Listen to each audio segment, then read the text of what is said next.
Sorry guys, my video got cut off because apparently I ran out of room in storage.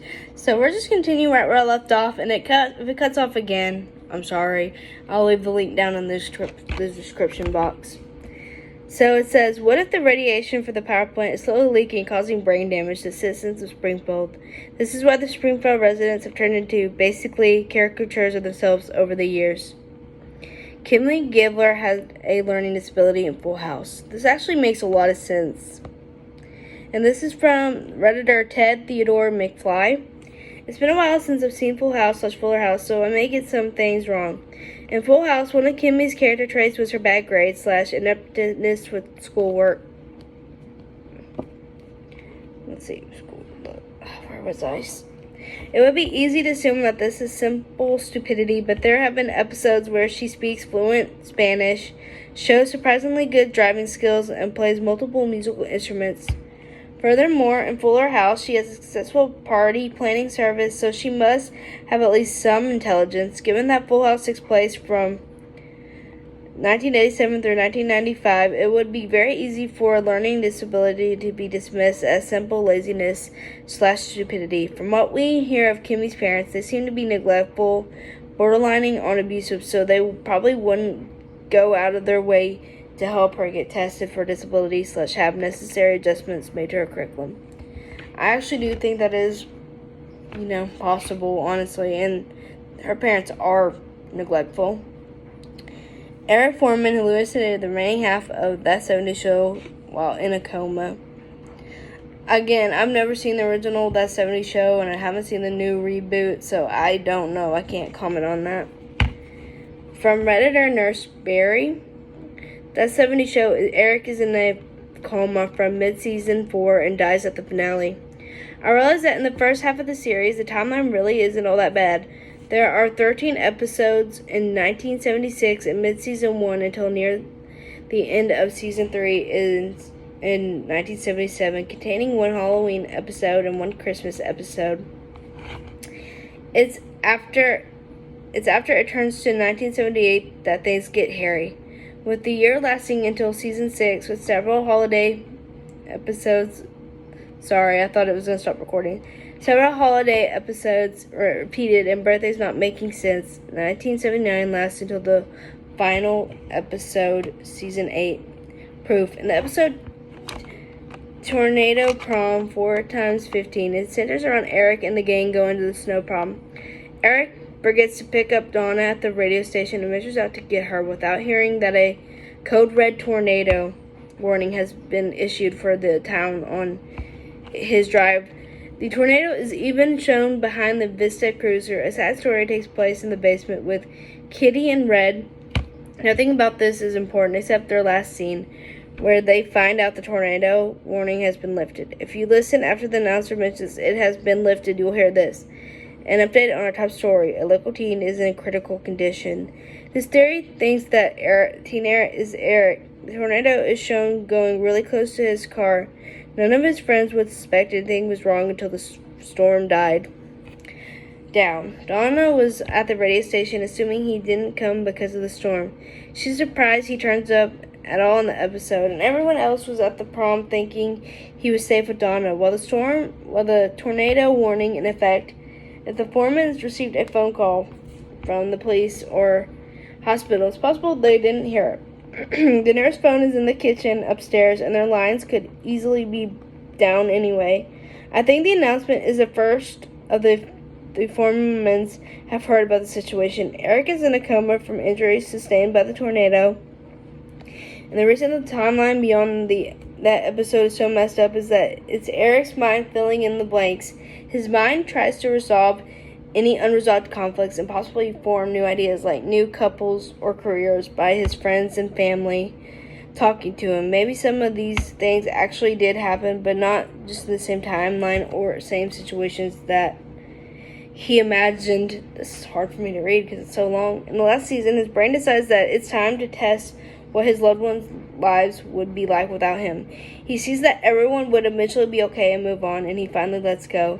Him returning in the last minutes of the last episode is most likely his mind's way of saying goodbye to his loved ones. The significance of finally leaving the 70s is Eric's mind finally being ready to let go. That sounds really sad, honestly. I'm just gonna look and see how many more there are because my throat is starting to hurt. Man, there's a lot on here. And I will probably do a few more. Like, I hate to, like, just leave it off on a cliffhanger. But then again, like, I told you guys at the beginning of this video that my phone literally told me I was running out of storage. So I had to delete some things. Sam's bar in Cheers is only a delightful place from Norm's inebriated perspective. That makes sense. Another long theory, by the way, from Prime Time 22. Theory is pretty simple. We, the audience, are watching Cheers from the perspective of Norm. However, Norm is drunk and his perspective, and he perceives things to be cheerier than they really are due to his altered state and the fact that he's getting away from his worries as per the song. Many episodes begin with Norm entering the bar. He takes his seat and essentially, like us, has a front row seat to watch Cheers. Cheers takes place almost entirely in the bar where Norm always is. While Norm isn't in every scene, and there are some scenes that take place elsewhere, like Diana's apartment, it's safe to assume that Norm hears what happened from his friends later.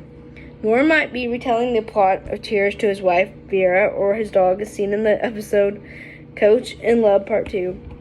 While the reality of Cheers might be altered, Cheers is often defined by strangers to be a dive, despite being a relatively nice-looking bar ran by a minor but beloved celebrity. The real bar may be smaller or dirtier. Sorry, guys. The patrons and employees of Cheers are often downright nasty to each other. If you were to watch the show without a laugh track, some of the insults hurled at each other are particularly uncomfortable, i.e. Sam and Diane's entire relationship. Norm's perspective might make this seem a little sweeter. Norm always seems to be coherent and lovable, but his behavior often isn't. Sorry, I need a drink. He's wrestled a man to the ground for hours, barged into Sam's office, and violently sobbed on his couch after an argument. He's admittedly cruel when speaking about his wife, despite the fact that he truly loves her. He's overprotective of his seat, and throughout the series, he's made especially hateful remarks about Cliff, his best friend, and homosexuals. Although it is a very different time, I'm counting this. He may view himself as more charming and sober than he really is in these situations. Conclusion: Norm, or unreliable and tipsy narrator, sees his regular bar as an escape from the dullness of his own life and therefore views it with rose-colored glasses. I believe that Norm's friends are really his friends, and these events more or less did happen, but he just may be imagining it with better lighting, a friendlier atmosphere, a laugh track, and his own theme song. So true. Okay, this next one is actually really good, but I don't believe it's true. It's kind of funny to me. Excuse me. I don't know how many more I'm going to do, but I'll, like, read the rest of the theories. Like, not the whole theory, but just, like, what is said on there. You know what I mean? From Redditor, you throw away baby 01. I know this is kind of out there, but I recently watched the episode, the one where Mr. Heckle dies, and something struck me as odd. The friends and everyone are talking to each other when they hear a knock on the door. They open it only to be greeted by their strange neighbor, Mr. Heckles. He's complaining about them stopping and that it's disturbing his birds. Rachel states that he doesn't have birds, to which he replies that he could have, and Monica tells him that they will try to keep it down. Now this is what confuses me. Before leaving, Mr. Heckle tells them, "Thank you. I'm going to rejoin my dinner party." Half a minute later, the group hears banging coming from the apartment below them. Assuming it's their neighbor banging on their ceiling with a broom to get them to quiet down, they begin stomping back, to which eventually the banging eventually stops. Rachel says, "We won," in the scene after we see Mr. Heckles being taken out of the apartment in a body bag. Who was the person he was having a dinner party with? How come it is unknown what happened to him if there was another person in the room? Could the banging have been from an altercation, or maybe from him trying to gain the attention of the gang? It's just odd. I don't know, maybe. I just don't believe that for, like, honest. I mean, like, for real, I don't believe that. I think he just died because he had, like, a heart attack or something. I don't really remember. Now, this one could be true. Tim Taylor's many head injuries changed his personality in Home Improvement. Tim Taylor gets dumber over the years as the series progresses due to all his comedic knocks on the head. I kept cringing every time. Oh, I forgot to say it's from Redditor BuzzRad. I keep cringing every time Tim hits his head on the water pipe in the basement, or bench grinder, sorry, that's on fire. I have known people that have had full-blown personality changes after these kinds of hits. It's actually kind of crazy how more serious it all seems. I've noticed Tim seems to be getting dumber as I make my way to season 5. I don't know, because I've never, like, watched the entire series. I've watched some episodes, but I've never seen the entire series. This next one is the Tanners are cursed with losing their first spouses in Full House. And this is from Redditor Siphoner Kai. The premise of Full House is that Danny Tanner's wife dies and leaves him a widow with 3 children to raise on his own. We later learn that Danny is the firstborn child in Fuller House, or firstborn child. In Fuller House, DJ, who is Danny Tanner's firstborn child, her husband dies young and leaves her with children to raise on her own as a widow. This also makes one wonder if DJ's first love, Steve, was somehow informed of the curse and avoided marrying her before she had children. I have no idea. I don't know if I believe that. I think it's just kind of like a coincidence. But it could make sense. Honestly, it kind of makes sense. So, I don't know. This was a little bit longer, so I'm just going to say what the theory is. I'm not going to read, like, the thing after.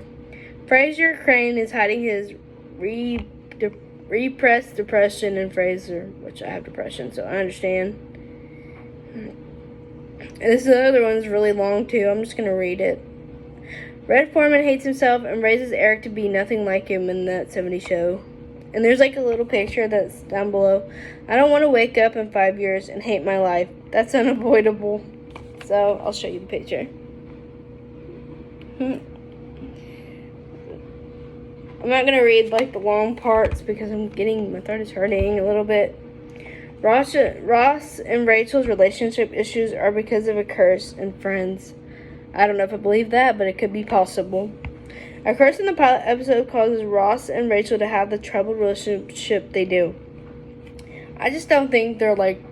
I love Ross and Rachel, like I ship them entirely, but I just don't think they really had that good of a relationship, honestly, because he cheated on her, and they just kept going back and forth, and it was just kind of annoying. Oh, and this is by the Redditor Smooth Motives. When Ross is in the coffee shop meeting Rachel, a curse in the pilot episode causes Ross and Rachel to have the troubled relationship they do. Okay, I read that part. Ross is in the coffee shop meeting Rachel. His umbrella opens up unexpectedly inside. This begins the 7-year bad luck with Rachel. Once the curse is lifted, Rachel tells Ross that he's going to be a father.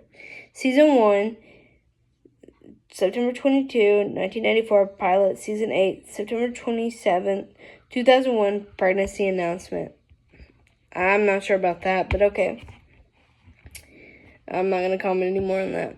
Sam's bar and chairs is a front for legal activities. That was really long. Sorry, guys. Homer cheated on Marge in The Simpsons. Well, I actually believe that. And I don't even have to read that. I do think that's possible. And like I said, I'll leave like all this in the description if you want to go read it for yourself. So, yeah. Niles is the real father of the children in The Nanny. Just think, and this is by Junior Renati. Just think about it. Trevor has black hair and tan skin, but the kids are all blonde and pale. Okay, I understand all children have to look like the father, but 3 kids and none of them look like him. It seems like his wife cheated on him, and they are all Niles' kids. See, look, there's a picture. Again, it could be maybe they just got the hair from the mother or their grandparents or something. It's easily explainable, but maybe the mother did cheat. I don't know. Niles Crane is a fabrication of Frasier's mind, and none of the events really happened in Frasier. That's a long one, so I'm going to give my throat a little break. Al Bundy gets cursed to see beauty in a different way in Married with Children, which I did watch a little bit of Married with Children, like a few episodes, but I never watched like the whole thing. Stephen Hyde wears glasses because of a medical condition in that 70s show. And we all know about all the stuff with Danny Masterson, so I'm just going to skip this one. If you want to go read it, like I said, leave it down below, even though it's a little bit shorter. Nikki Banks is a product of an affair between Vivian Banks and Jeffrey,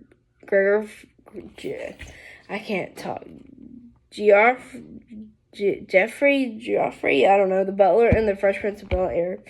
It's been a long time since I've seen that show, like The Fresh Prince of Bel-Air. I need to rewatch it again. Homer planned Maud Flanders' demise in The Simpsons. I don't know about that, because I don't think he's smart enough to even think that. Frasier Crane doesn't get his happy ending and settles for Lilith again in Frasier. Nobody realizes they're living in two different universes in Cheers. Like I said, I'll leave these down below, and I'm sorry to not read any more of them, but my throat is starting to hurt a lot. But it is called 22 Dark Fan Theories about the 90s sitcoms, and the first one was, in the other video, was like about Full House and stuff, so I'll leave those in the description down below.